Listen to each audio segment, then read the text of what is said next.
Fine, I was wrong. I admit it, I love Death Stranding. So I just finished this game, and yes, I'm mature enough, I hope, to admit that I was initially wrong about my worries about Death Stranding. Almost like how I was wrong about the world ending in 2012. I fucking knew I should have put money on 2020. Not to say I was wrong to question it, you should question everything. But all the worries I had about the game were laid to rest once I got a few hours into the game. Most of my worries were because I was afraid of the unknown. Like, I didn't know what the game was, I didn't know how it played, I didn't know the structure. But after spending a shit ton of hours in the game, I get it now. And yeah, I did have a bonk on every time I saw naked Norman Reedus. Looking back at the last video I made, I was really bitching about the whole weight management thing and how it looked boring and inconvenient and blah blah blah blah blah blah. Everyone told me I was wrong. And I was wrong. This system did not bother me in any way, shape or form because I didn't know you had an auto arrange button. But honestly, I slammed that button more times than I've slammed ass in my entire life once. Plus, you get like different skeletons and shit that can massively help. From what I remember, and my memory isn't great, there's the power skeleton, which I used a whole heckin' lot, which basically allows you to carry the equivalent of a baby cow on your back. Then there's the speed skeleton, which is self-explanatory really, you run fast. Then my favourite one of all was the terrain skeleton, and it allows you to carry a bit more weight and have better grip on mountains and move faster through snow, which was an absolute godsend because without that, going through the snow was so unbelievably slow that I swear to fucking Christ I saw snails go past me. Plus, one of the things I didn't take into account were the vehicles. You gotta make a big delivery across the other side of the map? No problem, get in your truck, brother. Which brings me on nicely to my next point. I have never played a game in my entire life where driving on a long road was exciting, till I played this one. So when you enter the second area, the second map basically, you get introduced to road building, which takes so much fucking time and resources that I kind of ignored it once I made a little road because it just took too long. I carried on like normal, absolutely decking every mule I came across, connecting shelters to the network, and then boom!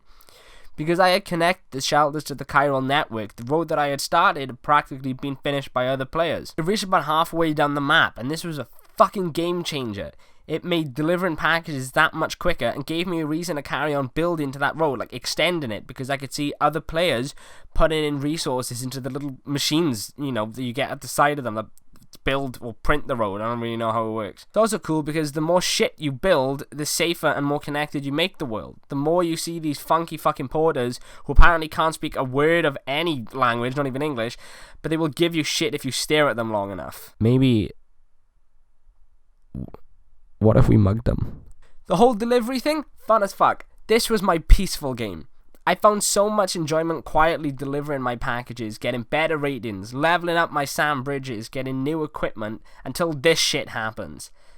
The BTs are annoying. At first they're terrifying because you don't have a way to fight them. Your only option is to sneak around them. But once they start giving you all these weapons like your shit grenades, your piss grenades and your blood grenades, I'm not kidding, they just become a nuisance because they're easy to take care of and they ruin my fucking packages. You made me flip his fucking pizza, you assholes. I was supposed to keep it flat. But I even found myself going out of my way to find new shelters that weren't on my map to connect everyone. Not because of a story thing, but just because I found it fun. The story itself is pretty fucking good, if a bit over confusing. It explains a lot of its plot points, but not all. I'm not sure if you have to read to find out more, but reading's for losers. It's a story that only Kojima could think up in his fucked up head. There are certain characters I wish were explained a bit more, like Higgs, but I won't get too much into it because I do think this is a game that everyone needs to try at least. I will give a tiny spoiler though, because it was a little scene that I loved.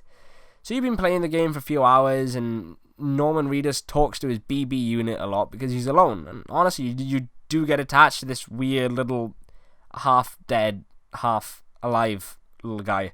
And then, so, you go to sleep in your little fucking private room, which they all look the same, which is weird. Yeah, you wake up in one, and he's gone. Norman Reedus freaks out and runs up to the little pod where they keep him and just goes, "Lou?"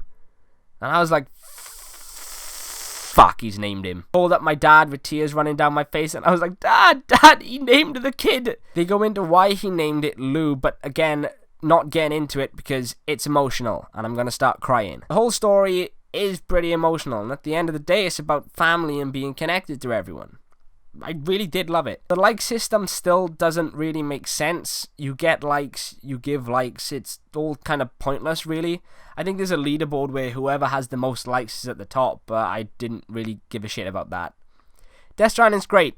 8 out of 10, too much water, like Skyrim with guns.